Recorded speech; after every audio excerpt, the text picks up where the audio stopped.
이스라엘, 포로 때 이스라엘에게 주신 말씀입니다. 하나님의 자녀들이 다 뼈처럼 말라 죽었다는 거예요. 그래서 하나님이 이스라엘에게 이제 말씀을 주신 거지요. 말씀 대언해라. 생기를 불어넣어라. 살아나도록 말씀을 대언하라는 말씀입니다. 오늘날 현장과도 똑같습니다. 왜 재앙이 오는지 저는 잘 몰랐습니다. 사람들이 왜 영적 문제로 비참하게 망하는지 저는 잘 몰랐었습니다. 시골에서 이제 자라다 보니까 이제 동네에 이 동네 저 동네 옆 동네까지 소문이 금방 퍼지죠. 옛날에는 옆 동네까지 가면은 숟가락이 몇 개인지까지 다 알 정도였으니까요. 근데 사고로 죽거나 자살하거나 이런 사람들이 그때도 있었습니다. 그때는 농약을 먹고 자살을 한 사람도 있었습니다. 저희 삶은 이제 이런 망하는 걸 보는 게 저희 삶이었습니다. 그게 멀리 있는 게 아니고 우리 동네 바로 동네에서 옆에서 이런 걸 많이 보면서 자랐습니다. 사람들이 자연스럽게 이렇게 망하는 걸 이렇게 저절로 본 거지. 굉장한 이제 고통 속에서 저 자신도 멸망하고 있었던 겁니다. 근데 하나님이 저에게 찾아오신 겁니다. 어떤 목사님, 이제 유 목사님 설교 테이프를 누가 하나 주고 갔습니다. 근데 그 하나님 말씀을 듣는데 복음이라는 걸 알게 되었어요. 내가 지금까지 복음을 몰랐구나. 이렇게 이제 정리가 되어졌죠. 근데 이 복음의 말씀을 들으면 들을수록 살아 역사한다는 걸 하나님이 이렇게 체험하게 하신 겁니다. 그래서 테이프 하나를 가지고 수백 번 들은 겁니다.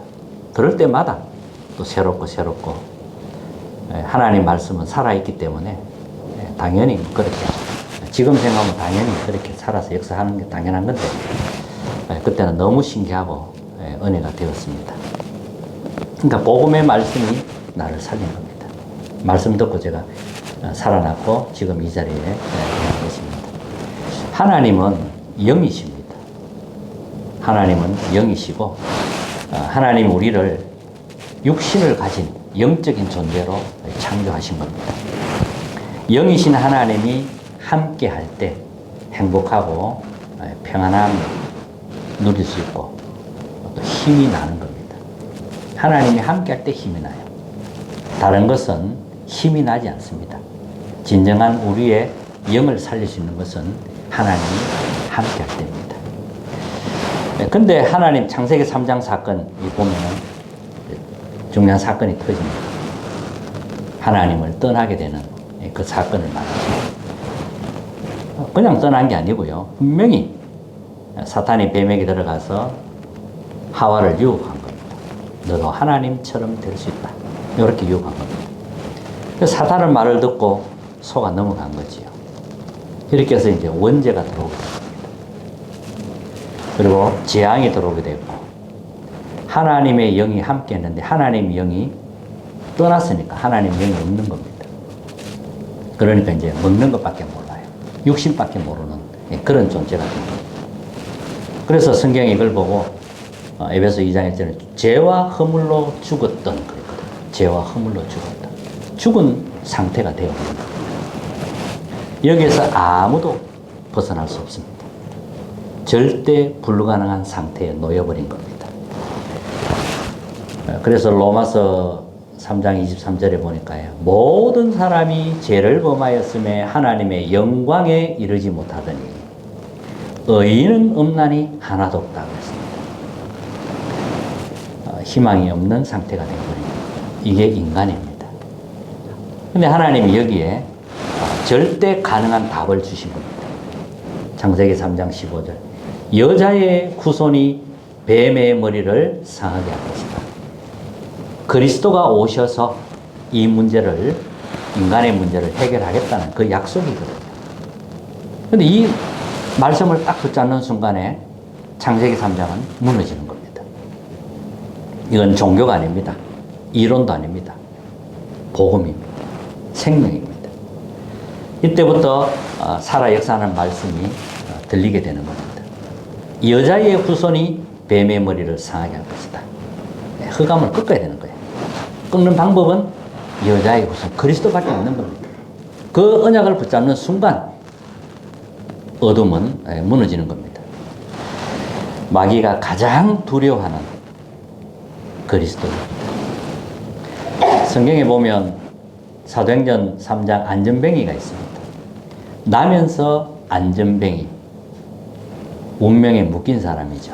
성전 미문에 앉았다고 했습니다. 종교인입니다. 거기에서 구걸을 한다고 했습니다. 사람들은 지나가면서 안전뱅이니까 구걸하는 거기 깡통에다가 동전을 던져줍니다. 안전뱅이는 그걸 가지고 생계를 유지합니다. 근데 제9식 기도 시간에 베드로와 요한이 그 성전 미문을 지나갑니다. 옛날에는 보이지 않았습니다. 그냥 안전뱅이로 봤습니다. 근데 이날은 다르게 보였습니다. 안전뱅이가 운명에 묶여 있다는 걸 보게 된 겁니다. 그래서 은과 금은 내게 없거니와 내게 있는 것 네게 주노니 나사렛 예수 그리스도 이름으로 일어나 걸어라 명령한 겁니다. 이랬더니 안전뱅이가 일어난 겁니다.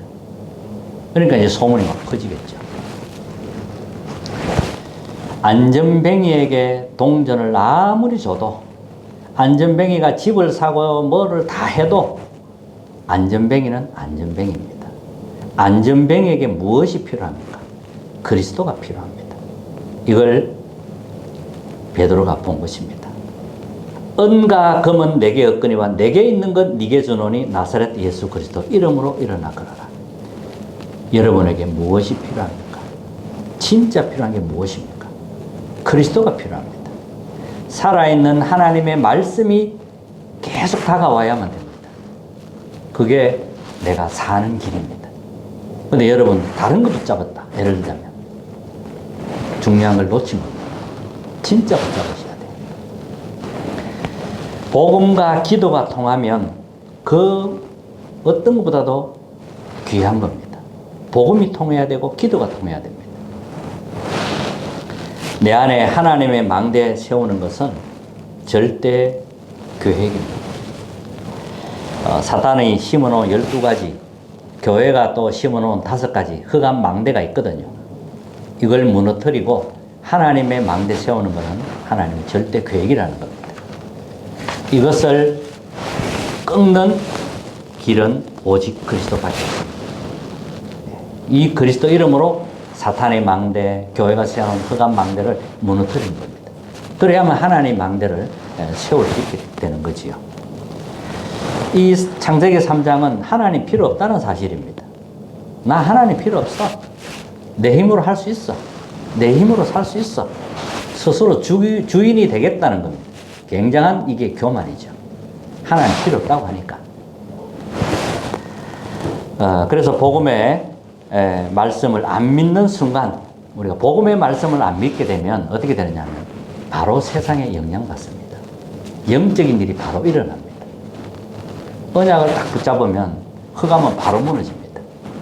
근데 언약을 놓치는 순간 세상에 영향을 그대로 받습니다. 말씀보다 사람의 소리가 더 잘 돼요. 더 잘 들립니다. 사람의 소리를 듣는 순간 그건 이제 중요한 걸 놓칩니다. 다 사탄의 소리거든요. 그러면 영적 상태는 어떻게 됩니까? 창세기 3장, 6장, 11장 상태로 딱 돌아가 버립니다. 내 생각이 창세기 3장에 빠져서 못 나오는 겁니다. 그래서 하나님이 여자의 후손이 뱀의 머리를 상하게 할 것이다. 그리스도께서 오셔서 깨뜨리겠다는 거예요. 이 복음의 말씀이 믿어져야 돼요. 믿어지면 좋지요. 근데 이게 한 번은 체험을 해야 돼요. 그래야 각인이 돼요. 각인이 딱 돼야 되거든요. 빛이 비치면 어둠은 떠나가게 됩니다. 복음이 딱 믿어지고 붙잡혀지는 순간 창세기 3장은 무너지는 겁니다. 어려운 게 아니죠. 믿어지는 순간. 살아있는 말씀이 말씀으로 다가오는 순간, 딱 붙잡는 순간 어둠은 무너지는 겁니다. 이사야에게 주신 말씀인데요. 처녀가 잉태하여 아들을 낳을 것이요 그의 이름을 임마누엘이라고 하리라 하라. 하나님을 떠났다는 말씀입니다. 하나님 떠나고 하나님 모른다는 것은 가장 큰 저주의 시작입니다. 하나님과 상관없는 인생, 가장 불쌍한 겁니다. 그래서 모든 문제 해결자이신 그리스도를 보내서 우리와 임마누엘 함께 하겠다는 겁니다. 하나님이 우리와 함께 한다 하듯이 하나님이 우리와 함께 하는 겁니다. 그 비밀을 주신 겁니다. 또 예레미야도 예언을 했는데 바벨론 이제 포로에 관한 겁니다. 왜 이런 고통이 왔냐 이 말이죠. 왜 이런 고통이 왔냐? 너는 내게 부르짖어라. 네가 알지 못하는 크고 은밀한 일을 네게 보이리라. 하나님께 부르짖으라고 합니다. 예레미야 에가서에 보면 검이 안 변합니다. 검은 안 변하잖아요. 근데 검이 색깔이 변했던 겁니다. 하나님은 변하지 않는데 왜 하나님이 변하시냐? 후대가 태어나는데 젖줄 사람이 없다는 거예요. 혀가 입 천장에 붙었는데 떡을 떼어줄 자가 없다 그랬어요. 이것보다 더 비참한 상황은 없습니다. 그리고 에스겔서 오늘 읽었던 본문인데요. 이스라엘이 왜 이렇게 되었냐 마른 뼈처럼 되었다는 겁니다. 마른 뼈들이 흩어져서 살 수 없게 된 겁니다. 절대 불가능한 상태. 마른 뼈를 하늘 군대로 만드는 비밀을 말씀하신 겁니다. 그래서 첫 번째입니다. 그때 이제 다니엘은 왕궁에 있었고 에스겔은 이제 현장 그발 강가에 있었거든요. 33장에 나오는데 에스겔은 그발 강가에 있었습니다. 포로된 자 가운데 이제 현장에 있었던 겁니다. 그발 강가에서 주로 기도를 했습니다. 티브리스 강과 유프라테스 강 사이를 잇는 운하가 바로 그발 강가입니다. 중요한 곳이죠. 강과 강을 연결하는 그런 운하니까요. 거기에서 이제 기도한 겁니다. 새로운 예언을 하게 된 겁니다. 아내가 죽었어요. 모든 애도와 행사를 하지 않고 에스겔은 벙어리가 됩니다. 정말 응답 받으려면 말이 필요 없는 겁니다. 사람 말로는 안 됩니다. 하나님의 말씀을 우리는 받아야 됩니다. 마른 뼈를 어떻게 살리겠습니까? 살릴 수 없습니다. 하나님 말씀으로 살린다는 거예요. 그래서 하나님 에스겔에게 말씀을 주시고 그것을 성취시켜가는 겁니다. 두 번째는 에스겔 33장, 36장에 관한 거기에서 이제 주신 말씀인데 하나님이 에스겔에게 파수꾼이라는 말씀을 주셨습니다. 여러분들 파수꾼의 말씀을 붙잡아야 돼요. 위기에 빠져 있는 사람에게 가서 말하라는 겁니다. 듣고 또 깨닫지 못하고 안 돌아오면 그건 우리 잘못이 아닙니다. 그 사람의 잘못입니다. 근데 전해주지 않고 그 사람이 듣지 못해서 망한다면 전하지 않은 우리의 잘못이라는 겁니다. 그리고 에스겔 34장에 보면 많은 굶주린 양들을 보라는 겁니다. 다 죽어가고 있는 겁니다. 그래서 에스겔 36장에 보면 너희는 여호와의 말씀을 들을지어다 그랬습니다. 어려움이 정말 오면요 사람의 말이 필요 없습니다. 하나님 말씀이 필요합니다. 우리에게 필요한 것은 살아있는 하나님 말씀이 필요합니다. 하나님의 능력이 우리에게 필요하잖아요. 다른 거 필요 없습니다. 그래서 정말 하나님의 언약을 살아있는 말씀을 붙잡아야 됩니다. 자, 세 번째입니다. 하나님이 37장에 오늘 읽은 본문입니다. 하나님이 말씀을 대언하라고 합니다. 에스겔에게. 하나님이 에스겔의 골짜기로 데려갔습니다. 에스겔을 골짜기로 데려갔어요. 거기에 보니까 마른 뼈들이 흩어져가 있는 겁니다. 뼈들이 말라서 사방으로 흩어져가 있는 겁니다. 이런 뼈들이 가득한 거예요. 하나님이 에스겔에 물어봅니다. 이 뼈들이 살겠느냐 이렇게 물었어요. 에스겔이 주 여호와께서 아십니다. 주께서 하실 수 있습니다. 이렇게 말을 하십니다. 그때 하나님이 이 뼈들에게 말씀을 대언하라. 말씀을 대언해라. 우리의 말이 필요 없습니다. 말씀 대언하면 됩니다. 마른 뼈들이 그때 살아나기 시작합니다. 말씀이 선포될 때 마른 뼈들이 살아나는 겁니다. 그리고 생기에게 대언하라 했습니다. 보좌의 능력과 생명이 들어가도록 성령이 역사하도록 생기를 불어넣으라는 겁니다. 이게 하나님 말씀입니다. 그러면 군대로 바뀝니다. 우리에게 무엇이 필요합니까? 하나님 말씀이 필요합니다. 살아있는 하나님의 말씀이 필요해요.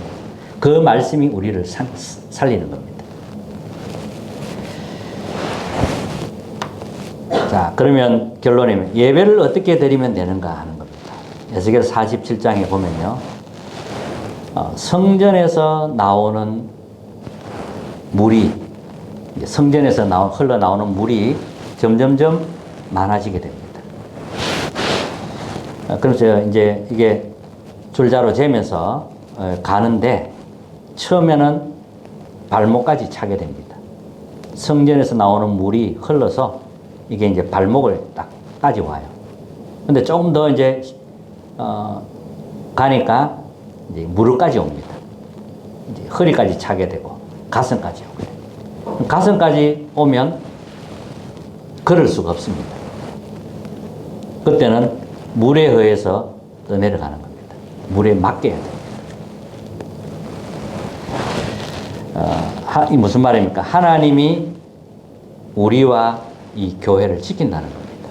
그래서 모든 염려를 맡기라는 겁니다. 하나님께 정말 맡길 수 있어야 됩니다. 그리고 에스겔 48장에 보면 또 이런 말씀이 있습니다. 강단에서 흘러 나오는 물이 바다를 살립니다. 생물을 살립니다. 실과를 살리고 각 지파에게 가고 죽은 땅을 살려내기 시작합니다. 강단에서 나오는 그 물이. 그래서 예배를 통해서 말씀, 기도, 전도의 증거가 살아 움직이는 것을 우리는 6일 동안 확인하는 겁니다. 예배 잘 완전 승리하면 6일 동안 완전히 하나님 말씀이 살아있다는 것을 계속 확인하게 됩니다. 그게 예배입니다. 그래서 예배 승리하는 게 너무 중요한 겁니다. 계속 드리는 예배, 형식적인 예배, 종교적인 예배 이런 것으로는 안 됩니다. 내가 정말 하나님 앞에서 살아있는 하나님 말씀을 붙잡을 수 있다면 6일 동안 완전히 승리하게 됩니다. 자, 이런 예배를 드려야 됩니다. 실제로 우리 속에 하나님 말씀이 역사하는 것을 누린다면 아무것도 두려워할 게 없습니다. 겁낼 이유도 없습니다. 세계복음화는 하나님이 언약 잡은 사람을 통하여 이루어 가십니다. 이것 때문에 하나님 우리를 부르신 겁니다. 정말 말씀, 살아있는 말씀 회복하는 그런 시작이 되시기를 주님 이름으로 축복합니다. 찬송가 456장입니다.